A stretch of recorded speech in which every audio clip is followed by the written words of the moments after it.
this knight sortie to b5 is just refuted outright by a6.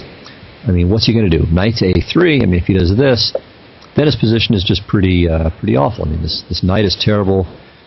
And after d4, white has more problems, because if he brings the knight to d5 or to e4, black can simply take it and then play bishop to b4 check. So this looks like a refutation of the idea. But here's white's trappy idea. Plays knight takes d5. So now, see if you can figure out, again, what white's big trick is, and where perhaps this goes astray. So this used to be a well-known trap many, many years ago, but this variation is so far out of favor that it's now more or less unknown. Okay, well, white's idea is this.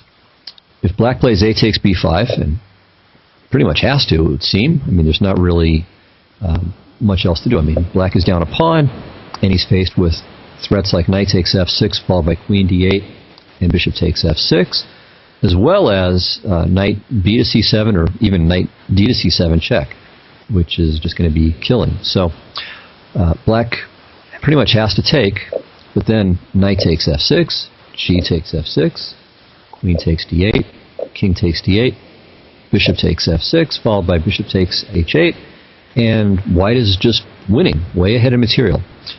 However, there's a problem. So going back to this position, after knight takes d5, a takes b5, knight f6 check. You had a little hint of it earlier. Black plays queen takes f6. And this just refutes the whole idea. Bishop takes f6, bishop to b4 check. And once we finish up and count all the dead bodies, black is going to be up a piece for a couple of pawns. And, okay, it's 2 pawns, as I said, but not really anything resembling full compensation. Black should just be winning here. And as I said, even a couple of grandmasters fell for this. Coatley of France fell for this in the 80s, and Reuben Fine, who was at the time one of the world's absolute best players, lost like this to Mikhail Yudovich back in 1937. Now, okay, you may or may not want to play this opening variation with black in the hopes of getting an opponent to fall for this, but the point is simply to illustrate once again this theme, that the best trap is the one that your opponent sets for you, and the one that you fall into. Finally, we conclude with an example that's very interesting, and in a way slightly confusing in that it's hard to know who's trying to trap whom in the game we're going to look at. So it's a funny opening trap of an unusual sort. So let's get to the critical position here.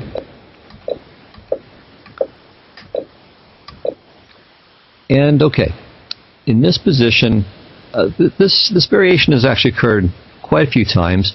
The first example I found in my database is from a game between Laputin and Kengis, played back in 1980.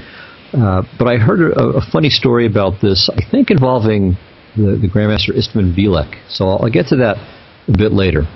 Anyway, the first time this position occurred, white must have thought that he was doing significantly better.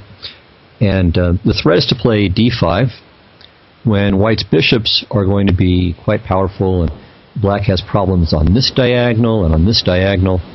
And altogether, this seems like it's going to make for a tough time for black. Now, he played c6, and white probably thought that he was getting the upper hand here with the clever d5. And the simple trappy point here that white no doubt saw is that after cd5, knight d5, if black plays c takes d5, then not bishop takes d5, because then the rook can be, the bishop will be taken after something like knight to d7, takes and takes, and black will be in good shape. But simply queen takes d5, and black is completely lost here. The threat of mate on f7 can't be defended in a way that simultaneously saves the rook on a8, or even obtains reasonable compensation for the rook on a8. So this is the first bit of the trap. And so it looks as if black has fallen into kind of a positional trap.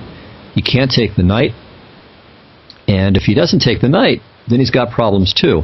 White is threatening things like bishop to f4, and queen e2 check is also kind of annoying. So this seems like a problem. Well, finally there's a move like knight to e7. And this looks pretty reasonable because it covers queen e2 check stuff. If the knight retreats, then black can swap the queens, and then the strong bishop on c4 doesn't become as significant as it would otherwise be.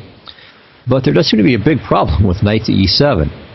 So I'm sure you can figure out what it is if you think for just a moment. And here I'll talk about the interesting story while you figure out not only what the problem is, but why maybe it's not such a problem. So again, there was a game, I think again, this Grandmaster Bielek was white, and his opponent offered him a draw here. And Bielek just gave him this look like, are you crazy? Are you a lunatic? And of course played knight f6 check.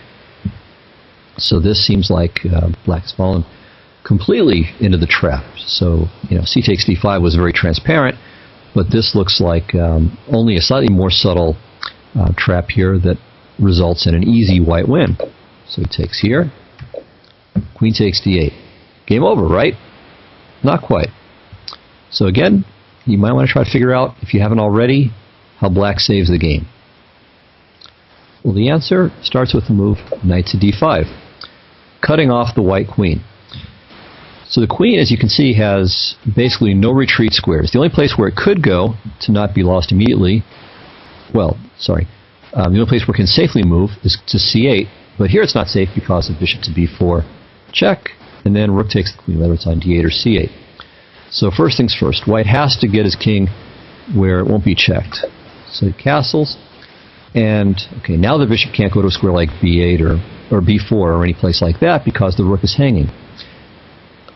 Furthermore, if he doesn't play bishop to g7 here, then white's queen is going to escape via c8 and then come out to f5 or g4 or h3 or someplace on this diagonal, or even come out to b7 and try to win the rook.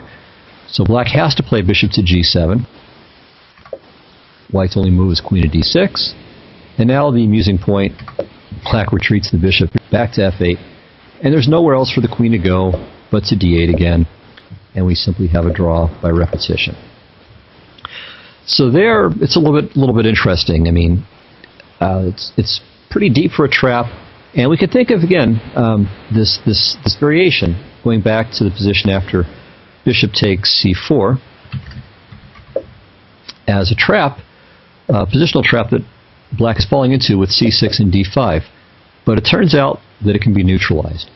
So once again, the key was for black to be patient when discovering this idea for the first time, and seeing that after knight to e7, this was not the end of the story because of knight to d5.